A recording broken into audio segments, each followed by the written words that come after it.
कैसे हैं दोस्तों। उम्मीद करता हूं कि आप सब लोग अच्छे होंगे। आज हम शुरू करेंगे सेल वॉल के बारे में जानना। सेल वॉल सेल वॉल एक एक्स्ट्रा प्रोटेक्शन की लेयर होती है।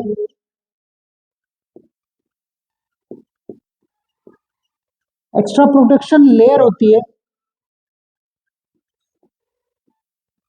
प्लांट्स में। सेल वॉल सिर्फ प्लांट सेल में ही प्रेजेंट होती है, ये एनिमल सेल में नहीं पाई जाती है।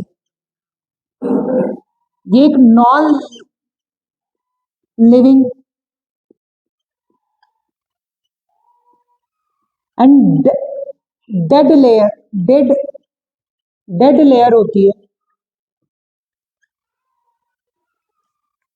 जो प्लांट की सेल वॉल होती है,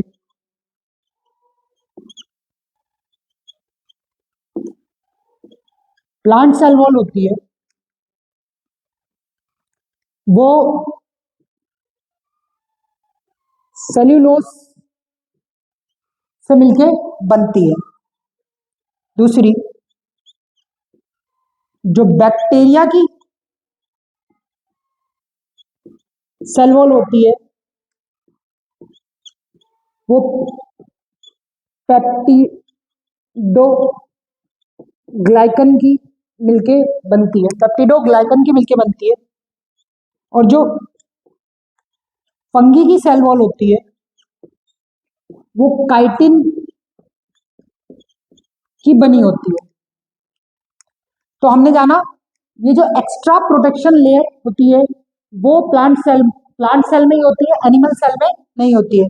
सेल वॉल नॉन लिविंग होती है और डेड लेयर होती है। प्लांट सेल की जो सेल वॉल है वो सेल्यूलोज की मिलके बनती है। बैक्टीरिया की जो सेल वॉल है वो पेप्टिडोग्लाइकन की मिलती है बनी होती है। और फंगी की जो सेल वॉल है वो काइटिन की मिलके बनी होती है। अगर हम बात करें प्लांट सेल में ही क्यों सेल वॉल होती है, तो प्लांट क्या होती है, वो स्टेशनरी होते हैं, वो एक जगह टिके रहते हैं,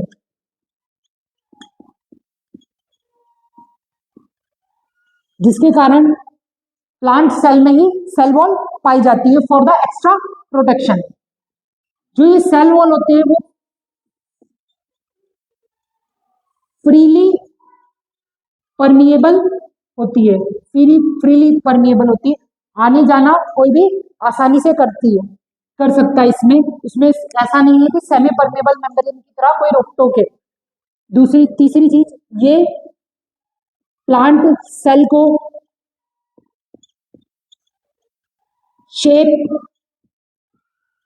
एंड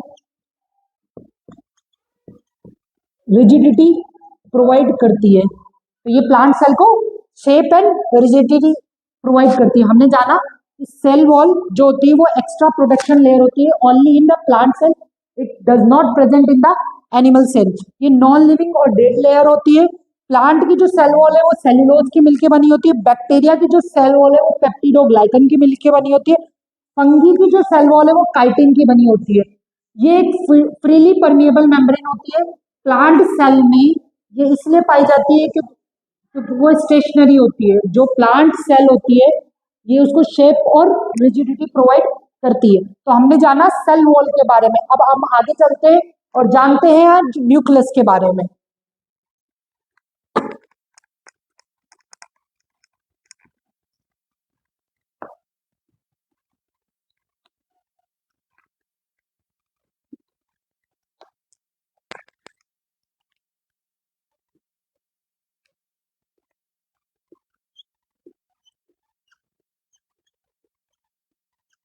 न्यूक्लियस, इसकी खोज 1833 में रॉबर्ट ब्राउन ने करी थी।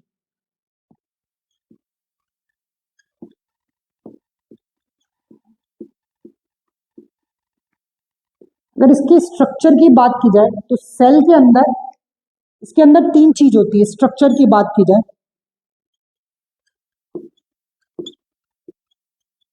पहली आती है न्यूक्लियर मेम्ब्रेन। जो बाय लेयर होती है, मतलब इसमें दो लेयर प्रेजेंट होती है। तीसरा, इसके अंदर लिक्विड लाइक मटेरियल होता है जिसको बोलते हैं न्यूक्लियोप्लाज्म। तीसरा,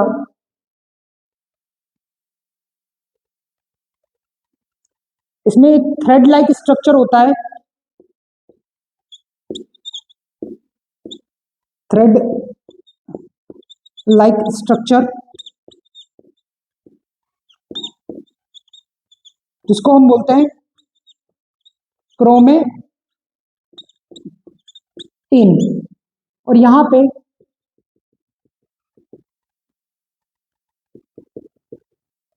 स्ट्रक्चर होता है, इसको बोलते हैं न्यूक्लोलस। न्यूक्लोलस। और इसी के साथ यह है स्ट्रक्चर न्यूक्लियस का। 1833 में रॉबर्ट ब्राउन ने इसकी डिस्कवरी करी थी। इसके अंदर जो पहली लेयर होती है जिसको हम बोलते हैं न्यूक्लियर मेम्ब्रेन, वो एक बाय लेयर होती है। इसके अंदर जो ये लिक्विड जेली लाइक स्ट्रक्चर होता है उसको न्यूक्लियोप्लाज्म बोलते हैं। थ्रेड लाइक स्ट्रक्चर होता है क्रोमेटिन। और ये जो इसके अंदर होता है इसको बोलते हैं न्यूक्लियोलोज। तो ये मेन स्ट्रक्चर होता है न्यूक्लियस का। अब हम जानते हैं न्यूक्लियस के अंदर न्यूक्लियस के फंक्शंस क्या होते हैं। Function of nucleus,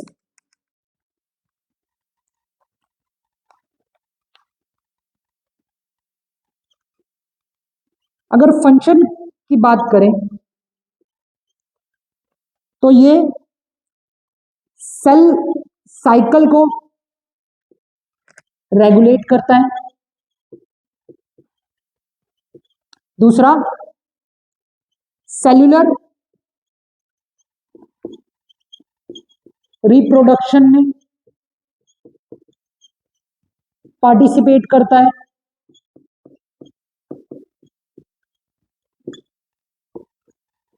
genetic material को कैरी करता है। और ये कंट्रोल सेंटर होता है, कंट्रोल सेंटर होता है, कंट्रोल सेंटर ऑफ सेल। जितनी भी सेल में मेटाबॉलिक एक्टिविटीज होती है, केमिकल रिएक्शन होती रहती है, उन सबको कंट्रोल करने का काम न्यूक्लियस का होता है। तो न्यूक्लियस की बात करें तो न्यूक्लियस हमारी सेल साइकिल को रेगुलेट करता है, सेल्यूलर रिप्रोडक्शन में पार्टिसिपेट करता है, ये हमारे जेनेटिक मटेरियल जो कि डीएनए है उसको कैरी करता है। और लास्ट, ये कंट्रोल करता है सारी सेल एक्टिविटी को, इसीलिए इसको कंट्रोल सेंटर बोलते हैं। अब हम देखते हैं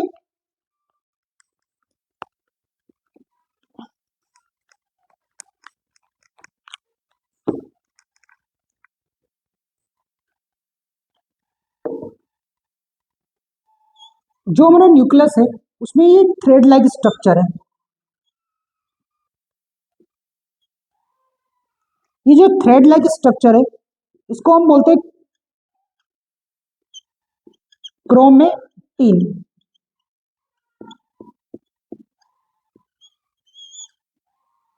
ड्यूरिंग सेल डिवीजन,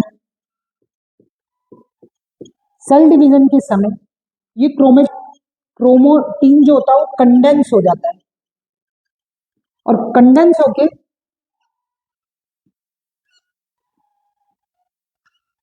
कुछ ऐसा स्ट्रक्चर बनाता है जिसको हम बोलते हैं क्रोमोसोम्स। ये कंडेंस होके एक ऐसा स्ट्रक्चर बनाता है जिसको बोलते हैं क्रोमोसोम्स।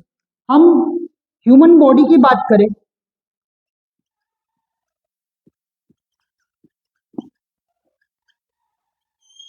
तो उसमें 23 पेयर होती हैं क्रोमोसोम्स की,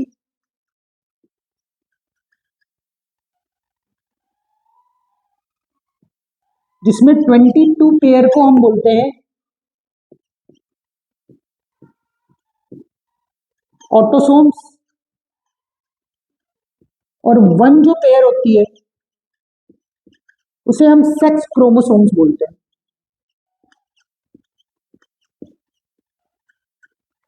यही जो क्रोमोसोम्स होते हैं उनके अंदर हमारी जेनेटिक इंफॉर्मेशन होती है जो कि कैरी करता है डीएनए। डीएनए इसका फुल फॉर्म होता है D oxy ribo nucleic acid. D oxy ribo nucleic acid, इसका जो एक स्ट्रक्चर है डबल हेलिकल स्ट्रक्चर, ये डबल हेलिकल स्ट्रक्चर, इसकी डिस्कवरी वॉटसन एंड क्रिक के द्वारा की गई थी।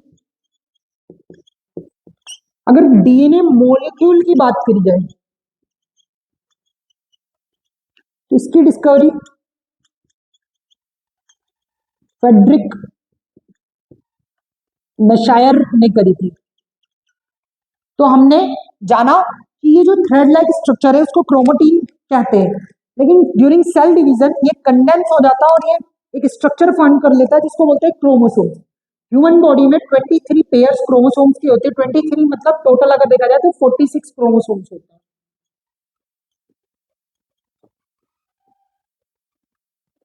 46 क्रोमोसोम्स होते हैं जिसमें से 22 पेयर ऑटोसोम्स की कहलाते हैं और एक पेयर सेक्स क्रोमोसोम्स की कहलाती है। ये जो क्रोमोसोम्स होता है इसी के अंदर हमारा डीएनए होता है जिसको बोलते हैं D oxy ribo nucleic acid. यही हमारा जेनेटिक मटेरियल होता है जो हेरिडिटरी कैरेक्टर एक जनरेशन से दूसरी जनरेशन तक ले जाता है in the form of genes. अगर डीएनए मॉलिक्यूल की बात करी तो वो फेडरिक मशायर ने डिस्कवर किया था, लेकिन अगर इसके डबल हेलिकल स्ट्रक्चर की बात की जाए तो उसका श्रेय वॉटसन एंड क्रिक को जाना जाता है। अब हम जानते हैं कि सेक्स डिटर्मिनेशन कैसा होता है। क्या होता है सेक्स डिटर्मिनेशन? कोई बच्चा लड़का होएगा कि लड़की होएगा, इस ये कैसे पता चलता है?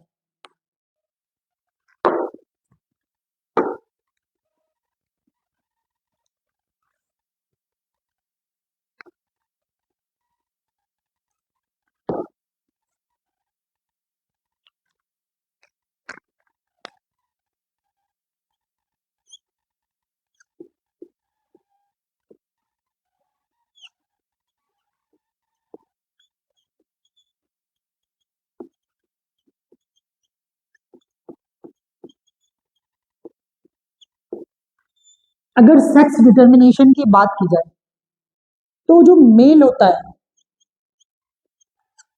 उसमें जो सेक्स क्रोमोसोम्स होते हैं वो एक्स और एक्स होते हैं, एक्स और वाई होते हैं, एक्स एंड वाई होते हैं।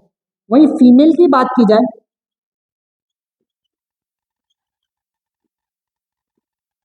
उसके पास एक्स और एक्स होते हैं।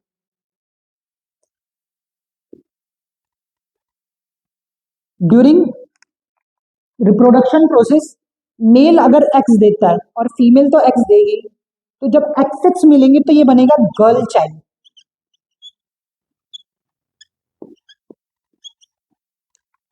और अगर बात की जाए अगर फीमेल एक्स देती और मेल वाई देता है तो ये बनेगा बॉय चाइल्ड।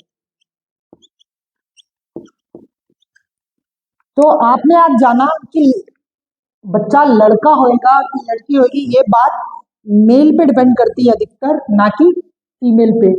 तो आई होप आपने आज सेल वॉल, न्यूक्लियस, क्रोमोसोम्स और सेक्स डिटर्मिनेशन मेल फीमेल कैसे क्या के बारे में जाना आएगा।